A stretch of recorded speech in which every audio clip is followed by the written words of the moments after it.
As I used to say when I worked in radio, it's straight up 12 o'clock. At least it is here in the Pacific time zone. And this is a show I am really, really looking forward to. Many of you heard my pal Larry Winget yesterday as our guest. And today we have a fabulous guest that I am really excited he would take the time to be here. He's my new best friend. We have a show together on every Sunday night. We'll be talking more about that as people are coming on and signing on. By the way, before he gets on here, one of the things I really want to ask you to do is to please share this, because the way that we grow in terms of our numbers of followers and viewers is that we share the show. So if you could share this, whether you're watching on YouTube, on Facebook, if you're watching on Instagram, you won't be able to see him, but you will be able to hear him. And I want you to welcome my guest. I would love to give him a great introduction, but you talk about a guy that needs no introduction. Here he is, Glenn Morshower. Glenn, we've seen you on 24. We've seen you on so many terrific movies, and man, it is so good to have you here. Thank you so much for taking time to be with me today. Scott, it is my extreme pleasure, brother. I'm so glad. I'm so glad that we're partnered up. I'm glad that we're doing a thought-provoking show with Ken, and Sundays have a whole new dimension for me now. I'm excited. It is a fun, that's part of what I love about it, is the combination that we have fun with what we're doing, but we also talk about some really, really important things, particularly during a time of change like what we're enduring right now. Yeah, I think that that's life, really, is the balance of all of the above. I think that what is the old saying? All work and no play makes Jack a dull boy. And I really sense that. I talked about it with Ken this morning on his show, that it's really a nice balance of playfulness with seriousness and thought-provoking ideas and shares, and unplanned, unscripted, opening it up for interaction with the audience. And I just think it's fabulous. There's no way I would prefer to work. Glenn, if you don't mind, just for the purposes of our show, and maybe some of the folks that I'm familiar with that have watched me that haven't seen what you and I are doing together with Ken on Sunday night, or haven't heard you in this format before. Sure.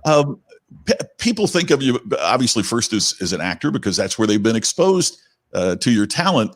Tell me a little bit about how you got started as an actor, and what brought you to the level that you are currently enjoying as one of the most well-known and respected character actors in the business.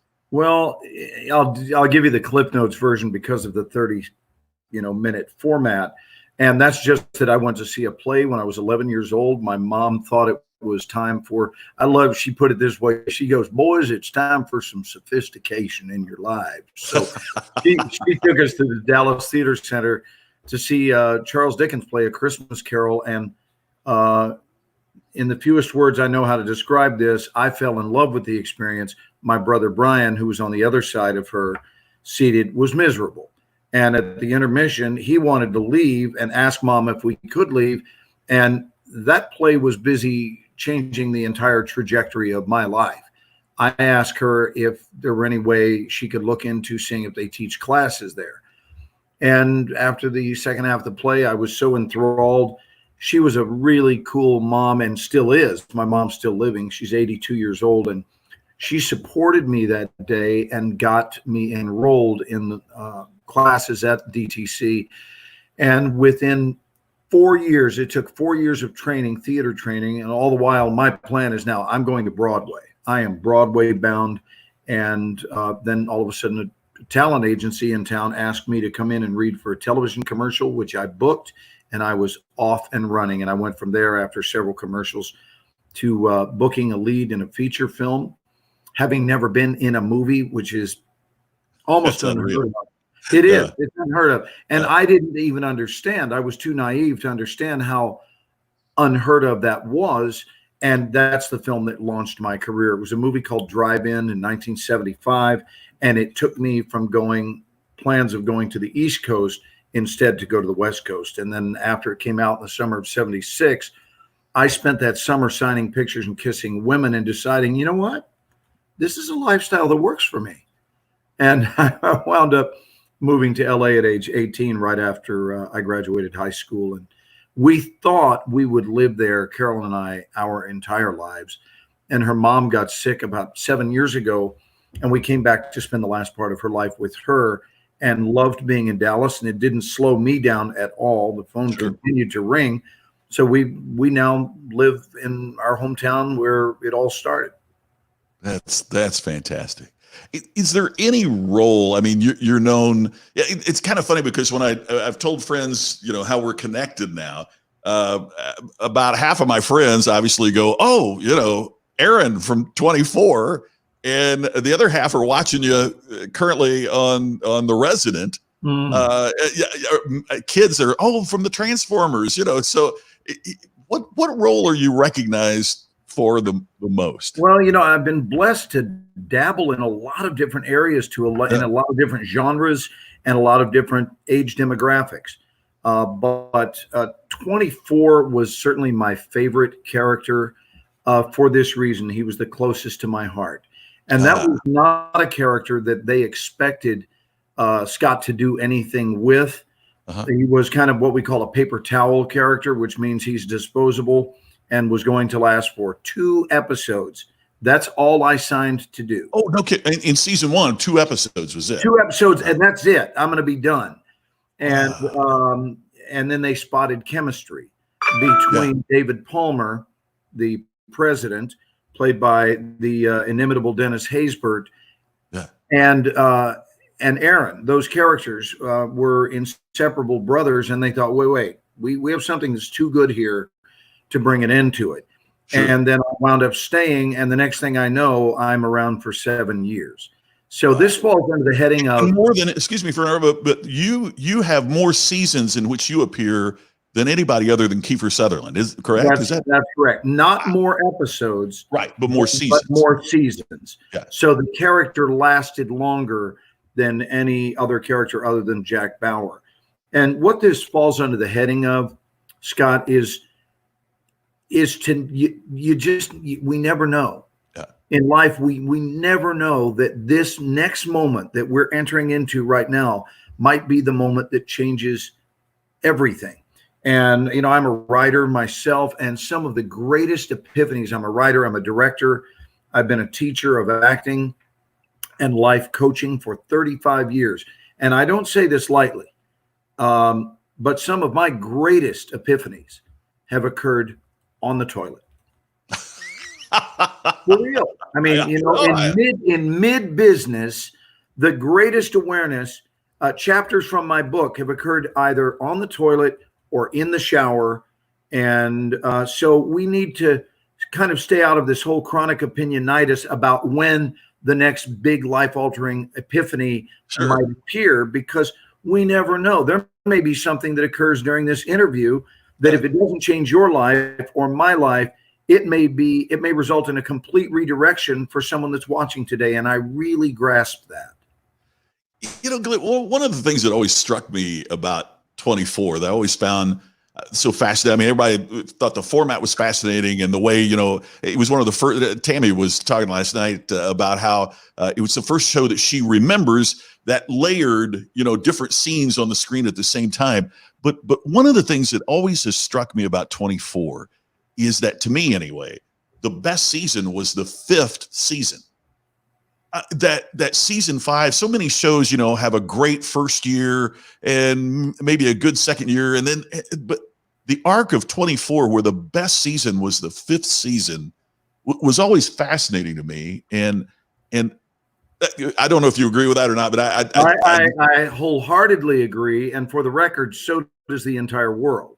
There may be a handful of individuals that would say, no, it's season 7. Some say it's season 1. The vast majority believe that it is season 5. And, even the Emmy Awards agreed with that assessment, because that was the year we won the Emmy for Best Drama in Primetime Television. Yeah. That was also the year that I was part of being nominated for Best Ensemble, and we got to go to the Screen Actors Guild Award. That was Aaron's best year for the character. The arc for the character of Aaron Pierce was the best. I'll give you a couple of fun facts about 24. As a viewer, as a fan, you might appreciate. May I ask you one first before? Yes. there is a moment, and I don't mean to be Mr. Spoiler with folks that haven't seen it, but Sure. there is a moment where you call President Logan Charles.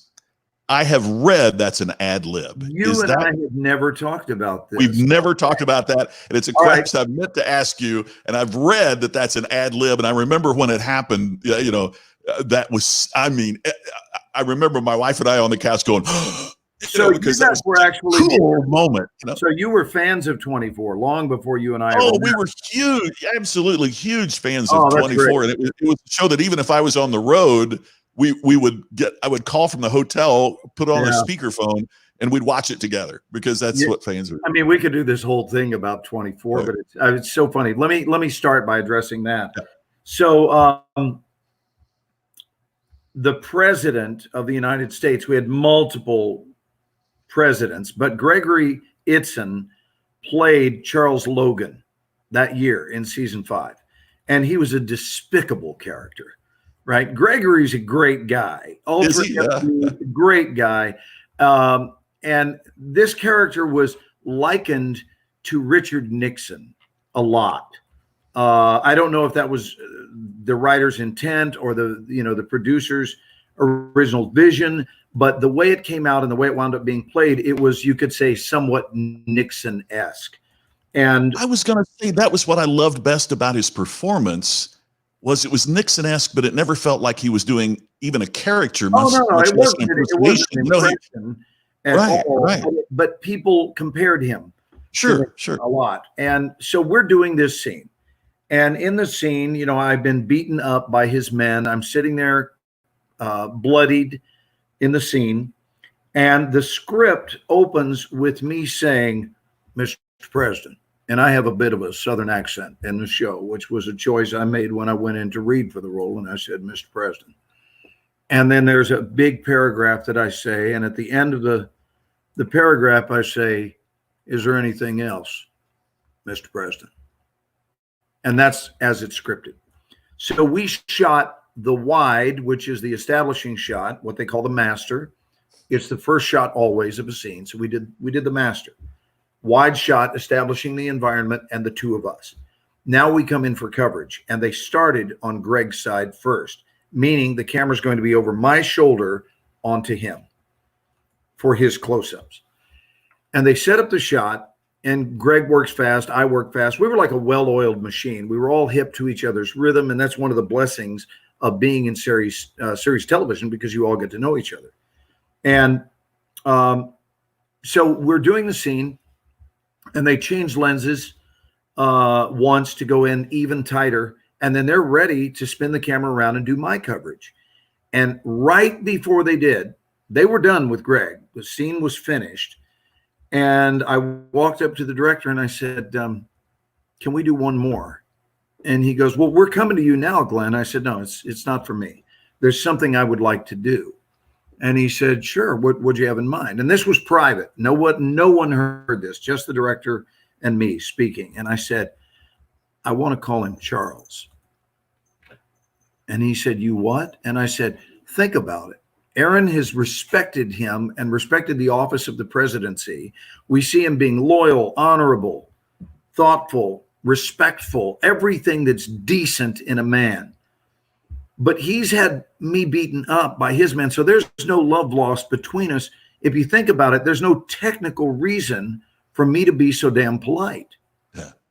And he goes, that's nasty. And I love it. Nasty and I love it. That's what he told me. He goes, it's nasty and I love it. That is so good. And he goes, let me go let Greg know what we're getting ready to do. And I reached over and grabbed him and I said, don't you dare.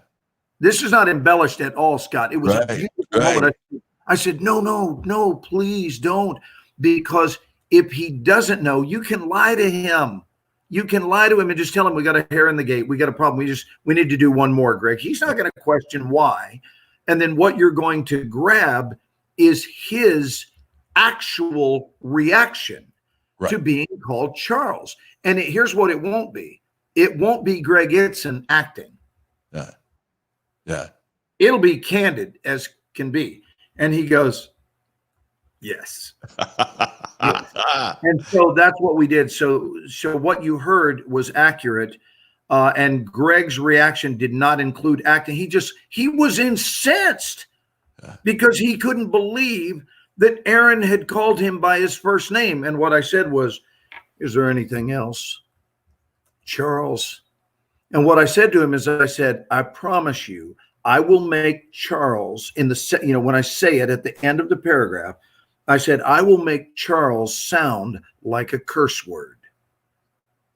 And that's what happened. And as soon as I saw Greg's reaction, I knew unquestionably that would be the one they put in the show.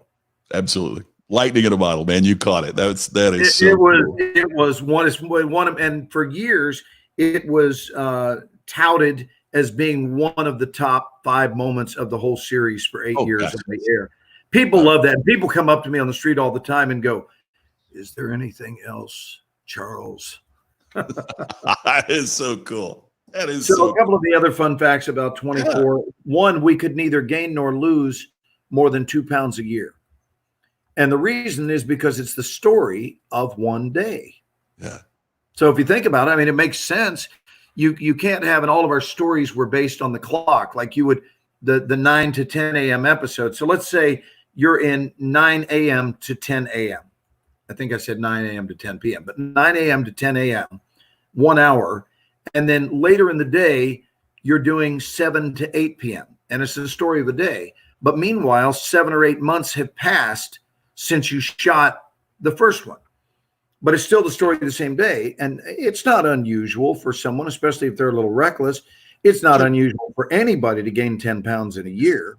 Or even had a big old lunch today. Or even 15 if they're not conscious. Yeah, really. But you can't do that. You can't do it because it ruins the integrity of the piece. So we all agreed that was just part of our contract, that everyone had to maintain the exact same body weight, exact same hair length, exact same everything. If you had a beard when it started, you had a beard the entire year. And Fox Television owned your face and your body, and it had to be maintained. Also, the fact that we were shooting in real time meant that anytime they had something that would take, say, for example, 5 hours, like a flight from Los Angeles to Washington, D.C., that's great for a guest star, because if a guest star has a role on that flight, that's a 5-episode commitment. Yeah. Whereas normally in television, it would be wheels up, one scene aboard the plane, and we land them 15 minutes later in the episode. Sure. So every time they started thinking of plot lines, they had to factor into consideration, how is the real-time format going to affect it? And I get asked questions all the time about that series. And for everyone involved, it was life-changing in a very, very favorable way. Glenn, one of the things I was thinking about is when you think about the directors and the projects that you have been involved in, you have been with some of the great directors of film, of television, and we won't mention names, but I'm certain there are others who are much lesser lights than the great ones that you've worked with. And right. One of the things we talk about here is leadership and business. It's one of our topics, and I'm curious if there's things that you've noticed from great directors that could help leaders become more effective, and even on the negative side. What have you seen with the directors that are not as proficient at their craft that we need to avoid as we try to inspire and lead others that work with us? Oh, brother, that's a phenomenal question. And it all comes down to 2 things: preparation and execution. Because without a doubt, the greatest feature film director I've ever worked with, I just saw this, I've gained 10 pounds since quarantine started. That's funny. But the greatest film director I've ever worked with was Ridley Scott, who directed Black Hawk Down. And I was privileged to be a part of that film. And what Ridley did that was above and beyond anything I'd ever witnessed is he was immaculate with his precision and details and preparation. And he had storyboards drawn out that he himself had drawn, and then he would redesign them each day. He would call us into his private trailer and say, all right, gentlemen, let's take a look at the drawings for today. And we'd sit down and he would sketch out what every shot was going to look like for the day. I've never seen that with another director. So the epitome of a visionary, and what a great product he created in that movie as a result. Also worked with Wolfgang Peterson. Yes. Who Wolfgang Peterson directed, and he, again, one of the greatest directors ever. I've worked with Spielberg, but I worked with Steven Spielberg in an executive producer capacity, because he was the EP behind all of the Transformer films. Mm-hmm. But I got to know him through that. And same thing. What they all have in common is elevated standards, right? Their standards of excellence are so high. Wolfgang Peterson and Ridley Scott have this in common. They don't audition you live. They will watch your demo tape. Mm-hmm. And if they love your tape, not like, but love, then they will invite you in for a meeting. Now, some people view that as the audition, except that in both of those rooms, I never read for the role. They had already seen my reel and had made the decision, the kid can act. Now what they're doing, and they would never label it this, but it's the real truth. And I even asked Wolfgang about this. What they're essentially doing, Scott, is they're conducting a jerk assessment. They're trying to decide, I already love your work. I just want to see if I'm going to like you. Yeah. I want to see if I want to work with you. Is there chemistry? Or are you leaking out something about you that leaves an aroma I don't much care for as a director? And so I'm not interested. And I'll tell you where this is really, really something that comes into play is in series television. Because in a movie, you might only work for a week. You might work for a month. But in series television, when they're auditioning the actors, especially for a series regular, they're looking for someone they're going to be okay with seeing for maybe the next 8 to 10 years. Yeah. So really doing a jerk assessment is part of efficient auditioning, as far as I'm concerned. Long story short, I go in and Wolfgang Peterson, is just the two of us in the room, and he starts chuckling. And he says, I love your tape. I love your tape. Your tape was so funny. And he starts chuckling. And I'm going, what? Am I being punked? I'm looking for the camera. What about my tape was, I said, I know you're joking. He goes, no, I laughed like I haven't laughed in years. And I said, I didn't understand what was going on. Well, what had happened was that my bonehead agent at the time, I'm not with them anymore, they had inadvertently sent them the wrong tape and sent them my comedy reel. Oh my gosh. So he's looking at all of these actors who are looking to be Secret Service to handle maneuvering about with Harrison Ford. And all of a sudden he pops in my tape and I'm talking about, okay, I'm going to teach you some words today. And our first word today is the word innuendo. Used in a sentence. If you lock yourself out of your house, you're probably going to have to crawl. Innuendo. That's how this opens. And I am mortified. Yeah. And he goes, and I told him, I said, they sent you the wrong tape. And he goes, no, they sent me the right tape because you're hired. Oh, man. That's beautiful. That's incredible. I love that. So a mistake wound up endearing me to him. Yeah. And, I write and talk about distinction. What does it take to separate yourself in the marketplace? And one of the things in my latest book, Iconic, is play offense. Don't worry about what everybody else is doing. And, when I was doing movie reviews, I saw that a lot of times, is that actors worried about what other actors' take was going to be on a particular role. So how do I make certain that I do what they're doing, as opposed to what can I do to stand out? And the same is true in business. Can I give you my number one tip for your viewers? Please, yes, absolutely. And it's how do you turn the tables? Now, obviously, you don't have a whole bunch of actors necessarily in your viewership. I'm sure you have a few, but the same rules apply. So what we refer to as an audition, then a lot of your following would refer to as a job interview. Right? Absolutely. It's still the same thing. So my question when I'm teaching large ballrooms full of people about the art of auditioning well or a job interview, I ask for a show of hands and I say, how many of you have ever had the finest version of the meeting or the job interview be the one that happened in the car on the way home after the meeting?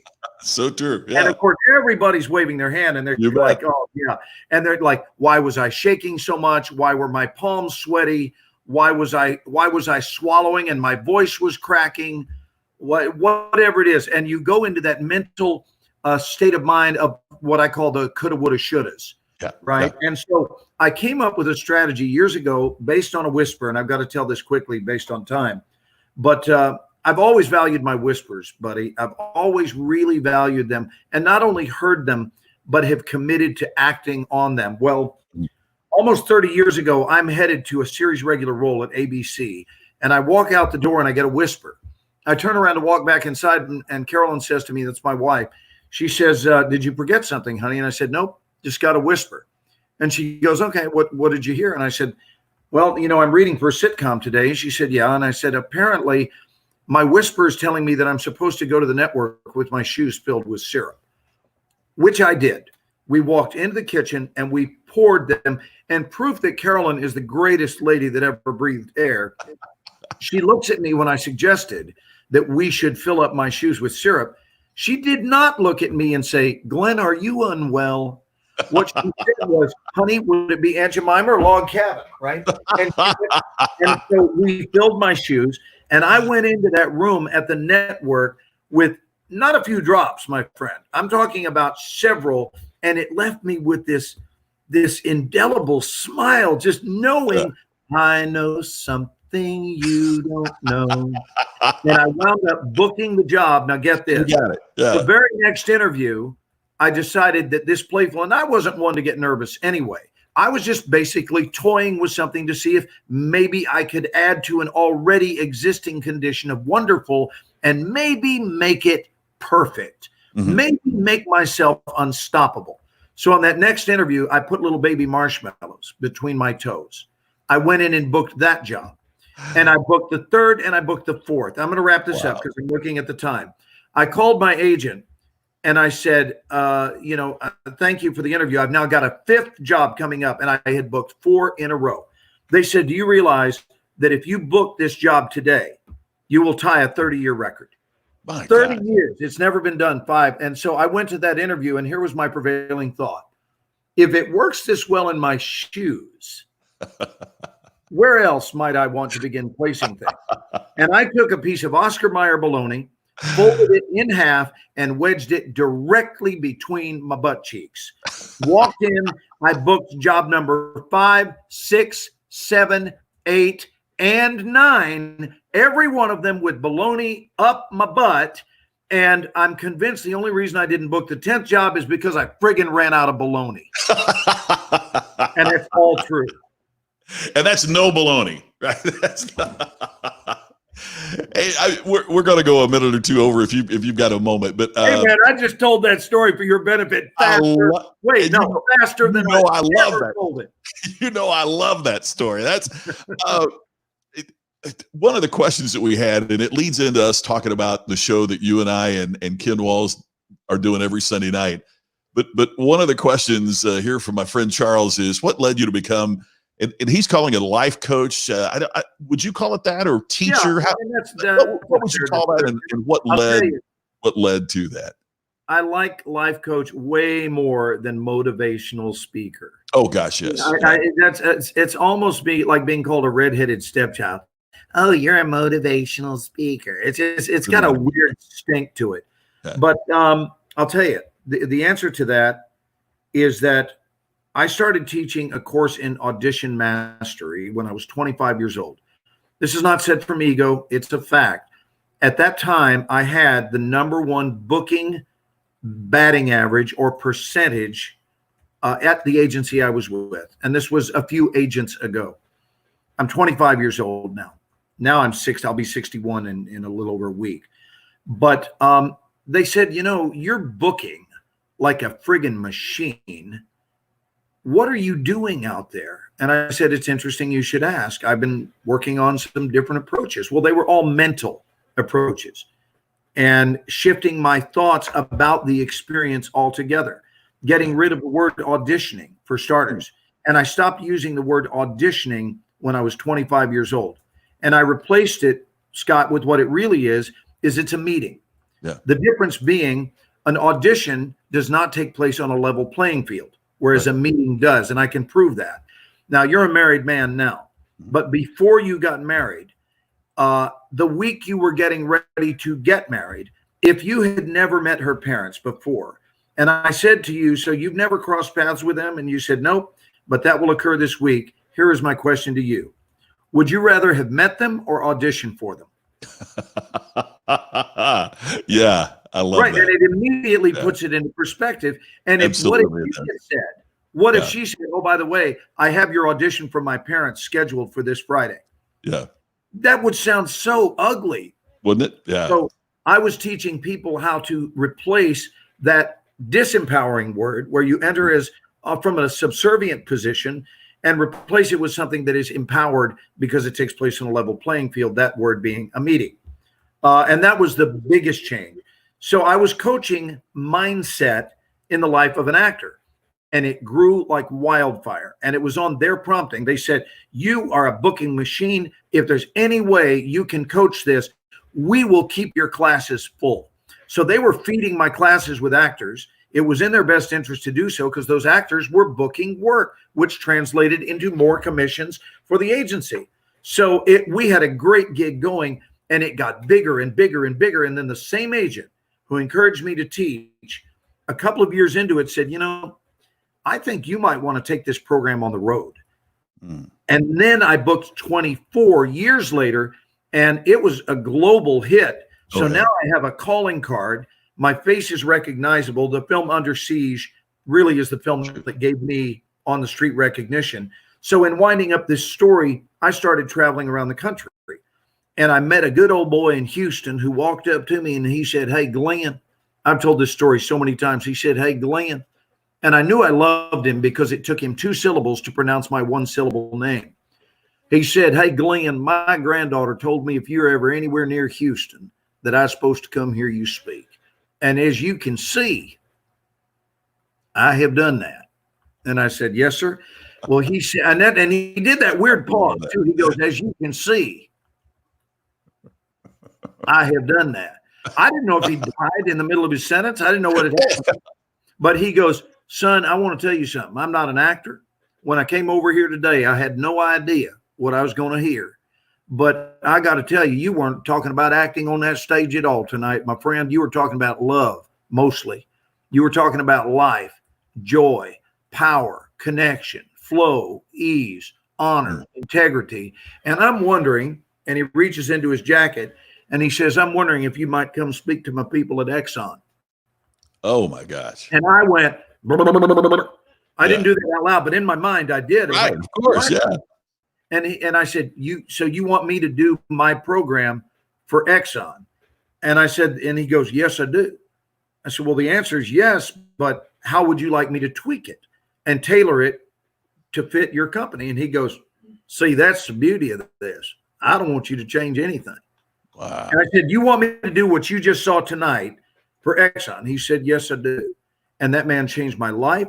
And all of a sudden, what was never even fathomable to me, which is that I would someday become a corporate speaker, he changed that. So that was a tool that God sent into my life to expand things even more. And honestly, Scott, that's the love of my life by far. It is. I still love to act, but my greatest joy in my life is being a coach and being a public speaker and getting out. And it also rewards that live theater sensation that we don't get. Sure. Yeah.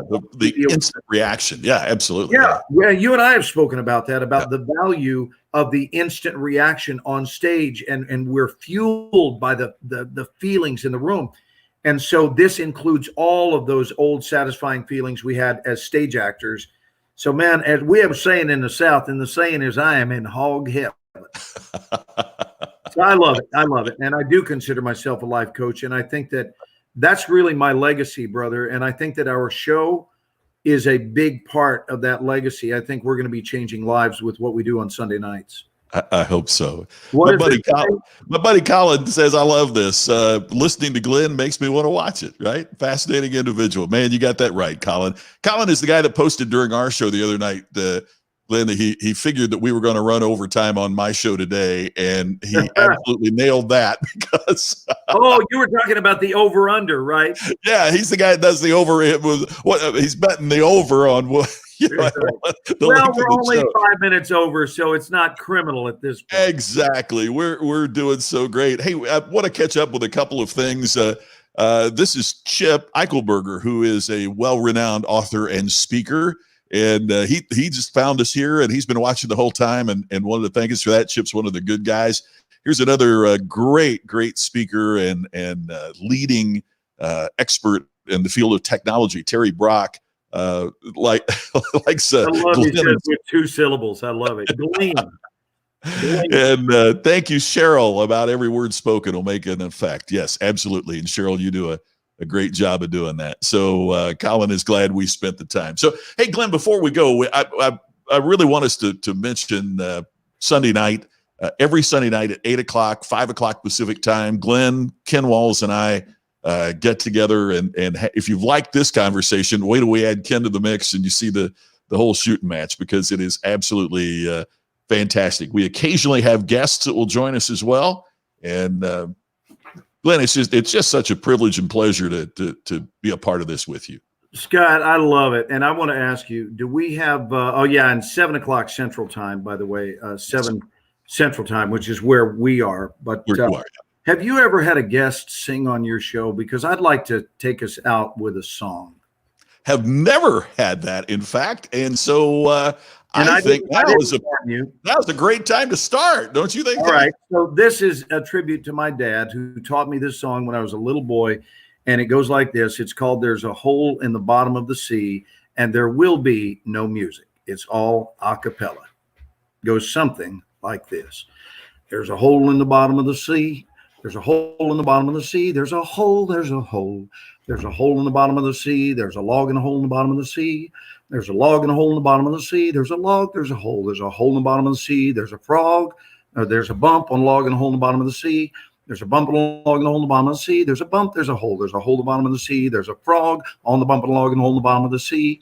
There's a frog and a bump and a log and a hole in the bottom of the sea. There's a frog. There's a hole. There's a hole in the bottom of the sea. There's a wart on the frog and the bump and a log and a hole in the bottom of the sea. There's a wart on the frog and the bump and a log and a hole in the bottom of the sea. There's a wart. There's a hole. There's a hole in the bottom of the sea. There's a hair on the wart and the frog and the bump and a log and a hole in the bottom of the sea. There's a hair on the wart and the frog and the bump and a log and a hole in the bottom of the sea. There's a hair. There's a hole. There's a hole in the bottom of the sea. There's a flea on the hair on the wart and the frog and the bump and a log and a hole in the bottom of the sea. There's a flea on the hair on the wart and the frog and the bump and a log and a hole in the bottom of the sea. There's a flea. There's a hole. There's a hole in the bottom of the sea. There are wings on the flea on the hair on the wart and the frog and the bump and a log and a hole in the bottom of the sea. There are wings on the flea on the hair on the wart and the frog and the bump and a log and a hole in the bottom of the sea. There are wings. There's a hole. There's a hole in the bottom of the sea. We're halfway done. There are speckles on the wings on the flea on the hair on the wart and the frog and the bump and log and the hole in the bottom of the sea. There are speckles on the wings on the flea on the hair on the wart and the frog and the bump and log and the hole in the bottom of the sea. There are speckles. There's a hole. There's a hole in the bottom of the sea. There are veins and speckles on the wings on the flea on the hair on the wart and the frog and the bump and log and the hole in the bottom of the sea. There are veins and speckles on the wings on the flea on the hair on the wart and the frog and the bump and log and the hole in the bottom of the sea. There are veins. There's a hole. There's a hole in the bottom of the sea. There's blood in the veins, speckles, the wing, the flea, and the hair on the wart and frog and the bump and log and the hole in the bottom of the sea. There's blood in the veins, speckles, the wing, the flea, and the hair on the wart and frog and the bump and log and the hole in the bottom of the sea. There's blood. There's a hole. There's a hole in the bottom of the sea. We're almost done. There's corpuscles in the blood and the veins, speckles, the wing, the flea, and the hair on the wart and frog and the bump and log and the hole in the bottom of the sea. There are corpuscles in the blood and veins, speckles, the wing, the flea, and the hair on the wart and frog and the bump and log and the hole in the bottom of the sea. There are corpuscles. There's a hole. There's a hole in the bottom of the sea. There are germs in the corpuscles in the blood and the veins, speckles, the wing, the flea, and the hair on the wart and frog and the bump and log and the hole in the bottom of the sea. There are germs in the corpuscles in the blood and the veins, speckles, the wing, the flea, and the hair on the wart and frog and the bump and log and the hole in the bottom of the sea. There are germs. There's a hole. There's a hole in the bottom of the sea. There are teeth and the germs, corpuscles in the blood, the veins, speckles, the wing, the flea, and the hair on the wart and frog and the bump and log and the hole in the bottom of the sea. There are teeth and the germs, corpuscles in the blood, the veins, speckles, the wing, the flea, and the hair on the wart and frog and the bump and log and the hole in the bottom of the sea. There are teeth. There's a hole. There's a hole in the bottom of the sea. 2 more. There's cavities in the teeth and germs, corpuscles in the blood, the wing, the flea, and the hair, and the wart, the frog, and the bump, and log, and the hole in the bottom of the sea. There's cavities in the teeth, germs, corpuscles in the blood, and the veins, speck of the wing, the flea, and the hair, and the wart, and the frog, and the hole in the bottom of the sea. There's cavities. There's a hole. There's a hole in the bottom of the sea. There are fillings in the cavities in the teeth, germs, corpuscles in the blood, and the veins, speck of the wing, the flea, and the hair, and the wart, and the frog, and the bump, and log, and the hole in the bottom of the sea.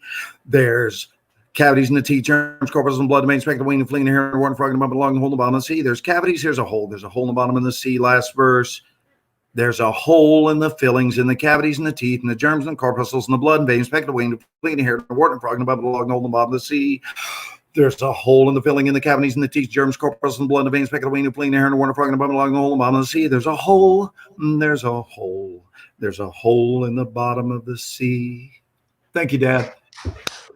Wow. Oh my gosh, that is unreal. I have been asked to do that on so many sets. That is so, so good. And it puts my Southern Indiana version of 99 bottles of beer on the wall to shame. I'll tell you that right now, pal.